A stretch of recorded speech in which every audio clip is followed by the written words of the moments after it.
Seja bem-vindo ao nosso programa Expressão Livre. Hoje nós vamos falar sobre transtornos de aprendizagem. Nesse caso, o debate de hoje será mais precisamente sobre dislexia, um assunto que é de extrema importância e tem que ter sempre alertado. Então, vou apresentar para vocês os nossos convidados. Do meu lado esquerdo está a fonoaudióloga Melissa Camargo e do meu lado direito está o neuropediatra Cristiano Freire. Gente, sejam bem-vindos ao nosso programa Expressão Livre. Obrigada por estarem aqui conosco. Muito obrigado. Obrigada, agradeço pelo convite. Então, para começo de conversa, vamos esclarecer, então, o que de fato é dislexia? A dislexia, então, é um transtorno na área de aprendizagem que envolve-se com a soletração, com a leitura e com a escrita. Então, é um tema bem amplo, tem várias particularidades. E a gente está aqui para passar algumas informações para vocês. Claro, e quais são então os maiores desafios de quem tem a dislexia? Só complementando a resposta da Melissa, a dislexia, a gente vai começar a pensar na dislexia quando a criança tiver dificuldade na alfabetização. Esse é vamos dizer assim, o sintoma inicial, né? Então, se espera que a criança com 7 anos, mais ou menos, aprenda a ler. E as crianças com dislexia vão ter uma dificuldade maior, né, na aquisição da leitura e da escrita. Alguns casos mais na leitura, outros mais na escrita e outros vão ter ambas as dificuldades. E é importante, eu acho, também lembrar que alguns casos a criança desenvolve a leitura e a escrita, mas vai ter uma dificuldade muito grande na interpretação do que lê também. Então, às vezes, isso também pode ser um sinal ou um sintoma da dislexia. Então, de repente, a criança que tem uma dificuldade para escrever, para ler, então pode ser que seja dislexia ou 100% das vezes vai ser? Não, exatamente. Pode ser. Tem vários fatores e vários motivos pelos quais as crianças podem não aprender a ler no tempo normalmente esperado. Uma das possibilidades é a dislexia. Segundo alguns estudos, varia de 5 a 10, 20% até, enfim, das crianças com dificuldade escolar. Né? Mas não é sempre dislexia. Tá? Tem várias outras causas que podem causar também. E eu acho que é legal também a gente esclarecer que para a gente classificar alguém como tendo dislexia, é necessário que essa criança ou esse indivíduo tenha uma inteligência normal. Aí, mais ou menos, responde a tua pergunta anterior. Porque crianças que têm alguma deficiência intelectual, que seria uma inteligência abaixo da média, elas também vão ter dificuldade para se alfabetizar, mas não podem ser classificadas como disléxicas. Um diagnóstico exclui o outro. Tá? Então, para a gente ter alguém com dislexia, é necessário que tenha uma inteligência normal. Então tudo tem que ser reparado, começa de casa, então com os pais mesmo, para daí estar procurando um profissional. E quais são os sinais de alerta? Então seria isso como o doutor comentou, questão de leitura, de aprendizado? E não somente esses fatores, tem outros também que podem estar relacionados. Uma questão de lateralidade muitas vezes se apresenta, uma questão auditiva, memória de curto prazo, percepção de sons. Então, pode envolver vários fatores, não só especificamente a questão do grafema, fonema, percepção de som e letra, o símbolo, sabe? Então, pode envolver vários fatores, não... É bem amplo, assim, mas isso reforçando o que o Cristiano falou, o cognitivo está preservado, o mental está preservado, assim, não tem nenhum atraso, não tem retardo mental, etc. Então são diversos fatores e sempre vai variar de acordo com cada pessoa. Sim.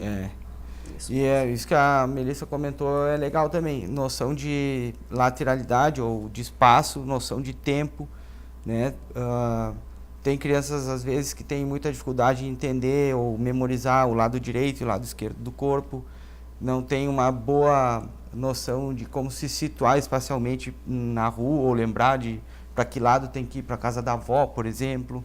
Né? Ou vão vestir a roupa e veste a roupa virada, com a etiqueta para fora, ou o lado de frente virado para trás. Né? Então, tem alguns sinais, assim, às vezes...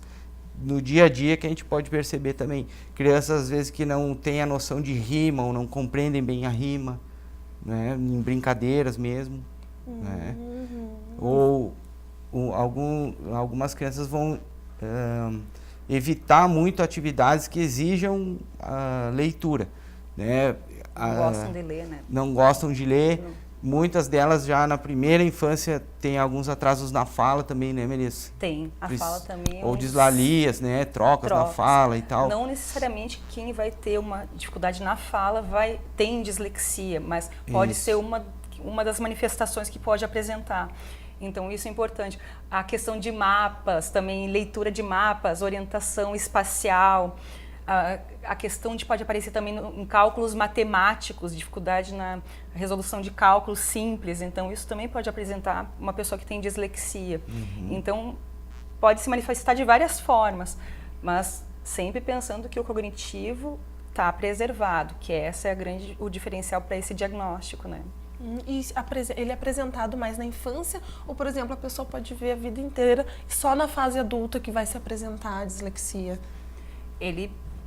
A gente encontra hoje em dia adultos também que apresentam dislexia. Então, a pessoa tem esse fator e pode ser mantido até uma vida adulta. Geralmente é manifestado, a gente percebe, quando observado quanto antes, é na criança que a gente percebe, mas o adulto, se não foi visto anteriormente por algum motivo, vai se manter com a dislexia e pode estar associado a outros fatores depois, pode criar alterações psicológicas, psiquiátricas, por isolamento social, entre outros fatores, em função de uma questão inicial, que é uma dislexia, por exemplo, sabe? Então, a gente pode encontrar outros fatores associados secundários depois, em função de uma dislexia não diagnosticada quando criança, por exemplo. Pode estar vindo a aparecer mais tarde, então. A gente pode até se dar conta mais tarde, mas em geral na escolarização mesmo, no início da escolarização, né?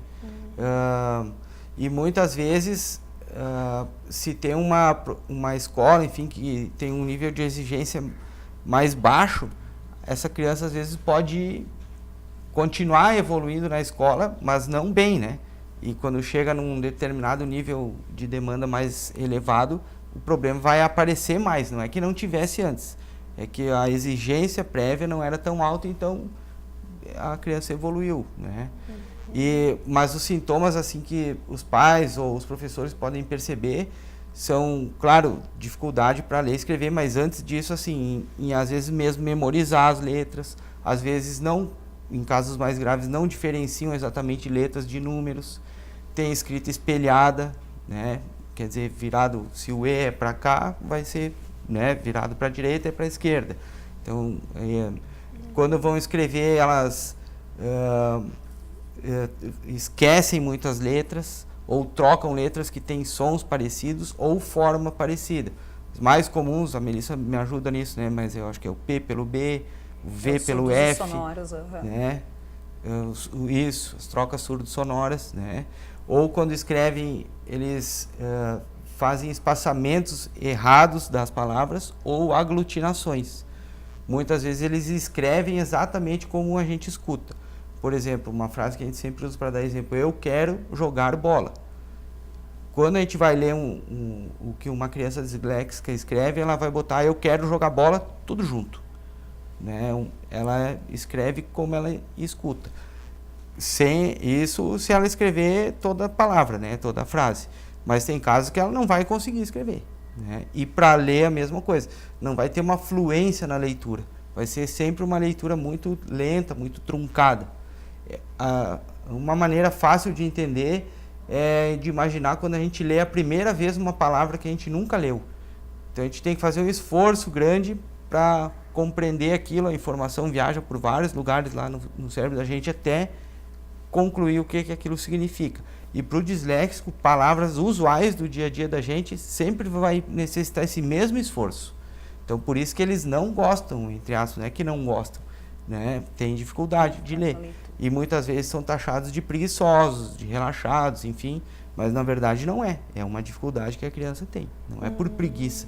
Nenhuma criança saudável, normal, não gosta de aprender ou não quer aprender. Se ela não está aprendendo, tem que ter algum motivo.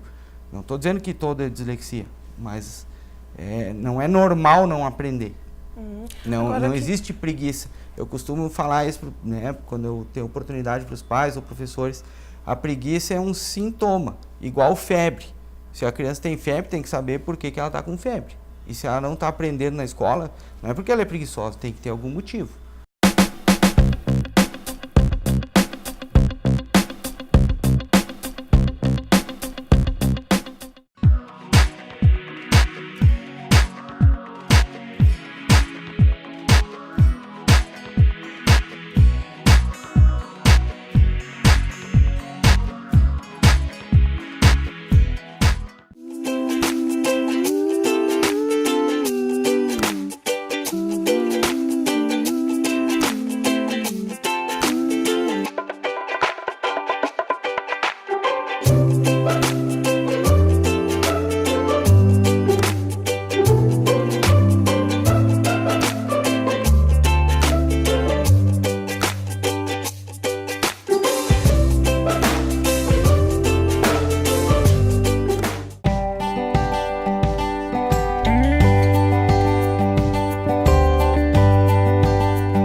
A dica de hoje é sobre o núcleo melanoma do Instituto de Oncologia St. Gallen.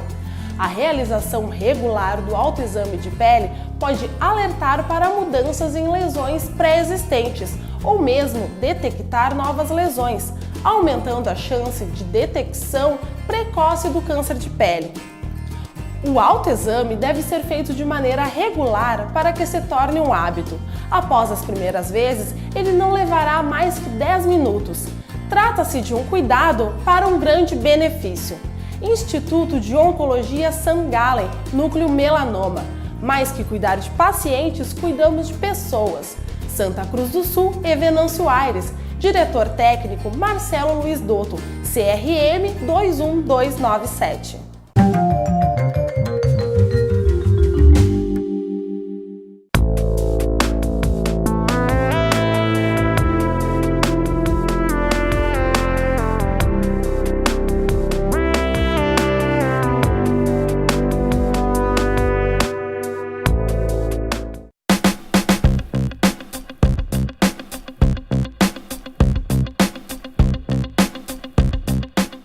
Vocês trabalham com isso todos os dias. Ainda tem muito preconceito?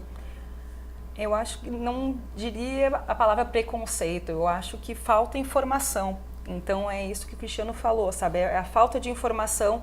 Muitas vezes a gente taxa com é preguiçoso, tem falta de interesse, é relaxado, mas tem um fundo por trás disso. Eu levo sempre mais pelo lado de falta de informação. Então, por esse lado. Seria mais uma falta de informação mesmo. Eu concordo também. Né? O preconceito que existe é pela ignorância em relação ao assunto. Né? E como nós estávamos conversando antes de iniciar o programa, né? A Melissa, tu comentou que é um problema muito complexo. Então também, com certeza, envolve diversos profissionais, né? Para poder estar lidando com isso. Quais são todos os profissionais que acabam se envolvendo nessa área? Sim. Geralmente, o trabalho envolve tanto o neuropediatra, o neurologista, pode ser o neurologista, o neuropediatra, o psicólogo. Eu gosto, assim, tem o neuropsicólogo, que é um que está bem também focado nessa área, tem o psicopedagogo, o fonoaudiólogo e os próprios professores também, a família ainda. Então, eu digo uma equipe de profissionais, mas tem pessoas que estão envolvidas para isso, né? Eu sempre gosto, é o reforço da escola e os profissionais trabalhando com aquela criança ou com aquele adulto tardiamente diagnosticado com dislexia. Inclusive, a recomendação formal é de que o diagnóstico seja dado por mais de um profissional. A gente não pode só o médico ou só a fono sozinho dizer que o indivíduo tem dislexia. O ideal é que mais de uma disciplina, enfim, ou mais de uma área, especialidade avalie a criança. É um diagnóstico chegado inclusive com os outros profissionais.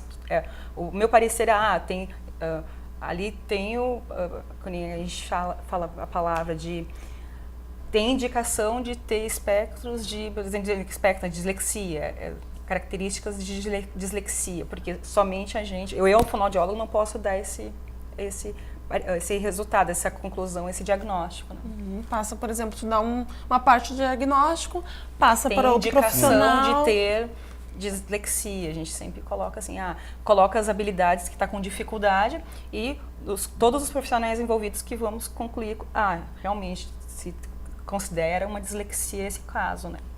Eu acho que outro ponto fundamental em relação ao diagnóstico é lembrar que toda criança em fase de alfabetização tem um período disléxico natural, normal, né? Então, o ideal, ou enfim, o preconizado é que o diagnóstico firmado mesmo de dislexia só seja dado depois dos 9 anos de idade, ou no final do terceiro ou do quarto ano do ensino fundamental. Porque antes, como eu falei, é normal ter algum grau de dislexia, só que a gente chama de dislexia do amadurecimento, enfim, que é uma questão que pode desaparecer. Mas se depois dos 9, 10 anos a criança continua, né, com muitas trocas na escrita, muita dificuldade na leitura ou na interpretação do que ela lê, bom, daí a gente pensa mais nisso, tá? Porque não vão todo mundo agora pensar que a criança que está lá começando a aprender é normal, né? Ela escreve espelhado, ela troca, ela se atrapalha, ela demora mais, isso é normal. Como escutou tá? o som. A dislexia mesmo só pode ser confirmada depois dos 9 anos, por uma questão de amadurecimento cerebral também. É importante ter dito isso, então é mais a partir da cidade mesmo, pode ter um diagnóstico mais claro mesmo em relação à dislexia. A gente pode suspeitar antes, inclusive trabalhar isso antes, mas eu quero dizer que a confirmação mesmo é mais tarde um pouco. Em casa, como é que os pais, então, eles podem estar auxiliando os filhos, podendo estar ajudando eles nessa questão de dislexia? Tem alguns fatores assim que a gente diz que são pré-requisitos para a leitura. Na verdade, é através de brincadeiras, né? Mas se desde a primeira infância os pais contam historinha, fazem a criança contar história, ou inventar histórias, mostram livrinhos, né? Essas coisas vão que... Jogos com letras. Isso. Quebra-cabeças. Que tem as funções que estão relacionadas, a memória, o raciocínio, isso tudo também potencializa uma melhor leitura, uma melhor escrita, uma melhor fala. Então é potencializar a criança de todas as formas, né? Por brincadeiras que a gente aprende quando criança pelas brincadeiras. Claro que daqui a pouco vai ser introduzida uma brincadeira com letras, uma brincadeira, letras e sons, e assim vai indo, né? Mas tem estudos que falam isso, que que existe uma relação mais ou menos proporcional em relação ao nível leitor dos pais e dos filhos, né? Porque se a gente tem esse hábito em casa, o filho tende a repetir esse comportamento também. Só que aí entra uma questão genética também. A gente sabe que a maioria dos indivíduos disléxicos tem algum familiar com dislexia. Isso que eu ia perguntar agora. É uma questão, seria herdado? Se eu sou uma mãe que tem dislexia, meu filho pode ter também? Na média de 40% a 50% de chance de transmitir para os filhos. A probabilidade fica maior se um dos pais, o avó, teve problema na leitura, na escrita, também na alfabetização, vamos dizer assim. A incidência pode ser maior, mas não necessariamente que vai ter. Vai depender da estimulação que aquela criança teve. Mas claro que a chance é muito maior se os pais já tiveram essa dificuldade anteriormente, né? E na escola, assim, professores, como é que eles podem agir em questão de ensino nas aulas para o disléxico mesmo? Tem que ter um professor especializado na sala de aula? Ele, tanto assim, uma vez que está se suspeitando que tem uma dificuldade de aprendizagem ali envolvida, uma dislexia, algum fator, tem que estar se potencializando aquela criança. Pode ser ele frequentar aulas de reforço escolar na própria escola, o professor na sala de aula com os outros colegas está dando uma atenção. É que muitas vezes a sala de aula é grande, dá uma atenção para aquela criança específica. Então, encaminhar para os profissionais, que muitas vezes não é só naquele contexto, vai ter que ser encaminhado para um profissional para estar investigando melhor isso, para também estar sendo ajudado fora da escola. Trabalhar os pais em casa, que também vai ter atividades para estar reforçando o que é feito na escola, ou com um profissional em casa também, que não adianta só ir na escola, só ir no profissional e não for feito em casa nada. Então, todo mundo tem que estar contribuindo. É um trabalho em conjunto de todas essas pessoas, né? E é importante também lembrar que as crianças com dislexia, como a gente falou, têm dificuldade para ler. Então, dependendo, claro, do nível escolar, vai ter que ter um grau de adaptação maior ou menor. Mas uma coisa que é geral é que o professor tem que saber que o indivíduo tem dislexia, né? Porque senão, como a gente comentou, vai achar que ele ou é preguiçoso, ou relaxado, ou burro, sim, vai dar um monte de adjetivos inadequados, tá? Mas uma das recomendações mais importantes é que o professor tem que avaliar bastante aquela criança de maneira oral. Então, estimular ela a falar em aula, participar em aula, comentar em aula, porque se ele realmente tem dislexia, a questão cognitiva é normal. E o aprendizado pode se dar normalmente, exceto para a leitura escrita, mas a compreensão não. Tá? Então, é recomendado isso, que existam avaliações orais. Se isso não for possível e tiver realmente que ter uma prova escrita, o professor tem que ler a prova para aquela criança, ou ler para todo o grupo, ou individualmente para aquele aluno, para ele saber exatamente o que está sendo solicitado. Porque se der a prova escrita para ele e não falar nada, a chance dele entender o que tem que fazer é muito baixa. E, inclusive, falando para idade adulta, né, em concursos públicos, ou vestibular, ou no Enem mesmo, eu tenho pacientes que quando vão fazer Enem, ou algum vestibular, na hora da inscrição tem lá, né, preencher um formulário, o médico dá um laudo, enfim, de que o indivíduo tem dislexia, e na hora da prova vai ter um leitor para aquele cara ali, para aquele indivíduo. Tem alguém especializado ali junto para poder estar auxiliando. Exatamente, porque se ele tem que ler sozinho, ele não vai conseguir.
A dica Companhia do Sono de hoje é o colchão mola ortopédica mais camadas, que é patenteado como a única mola ortopédica do Brasil.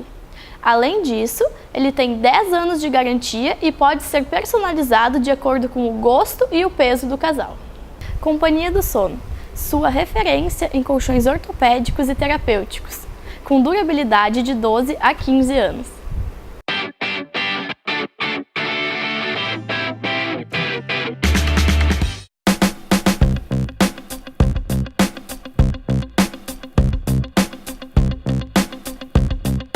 E agora vocês comentaram que é uma questão de trabalho em grupo, né? Dos pais, professores, profissionais. Mas então, na hora do diagnóstico, como é que os pais recebem, então?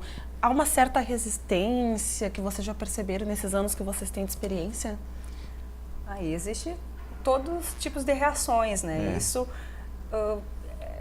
é bem grande.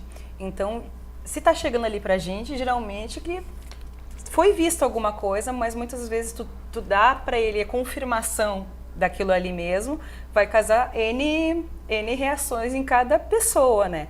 O importante aqui é falar para as pessoas que tem tratamento, tem o que se fazer, vai precisar acompanhamento, tanto de repente na escola, vai precisar a colaboração dos pais em casa, a questão de até alguns profissionais trabalhando junto com essa criança, com esse adulto, mas que tem o que se fazer, tem tratamento para isso. Mas reações diversas de pessoa para pessoa, né? Varia de acordo com cada pai, com cada pessoa que está por perto, né? Uma coisa que eu esqueci antes, enfim, que eu acho importante comentar de como ajudar, é que o treinamento também é fundamental, sabe? Então, claro que tem que ir na fono ou na psicopedagoga, enfim, mas os pais têm que ajudar essa criança no dia a dia em casa, né? Então, o ideal é que se faça atividades de leitura, claro que de um nível inicialmente bem simples, né? Mas diariamente tem que ler, tem que tentar ler, pelo menos 15, 20 minutos por dia, porque isso depende da repetição mesmo, é uma questão neuroplástica, né? Do aprendizado cerebral.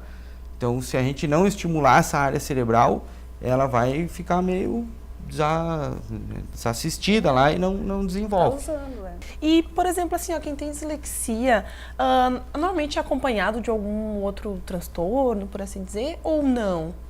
Um diagnóstico que é comum pela literatura, né, as pesquisas mostram que 2/3, quer dizer, né, mais de 60% dos disléxicos também têm TDAH, né, transtorno de déficit de atenção e hiperatividade.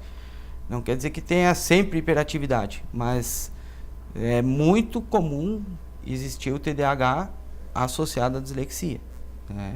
E outros diagnósticos possíveis são transtornos de ansiedade ou depressão, muitas vezes secundários já à dificuldade que o indivíduo tem, porque, como a gente falou no início, a pessoa que tem dislexia, ela tem uma inteligência normal, só que ela tem dificuldade para ler e escrever.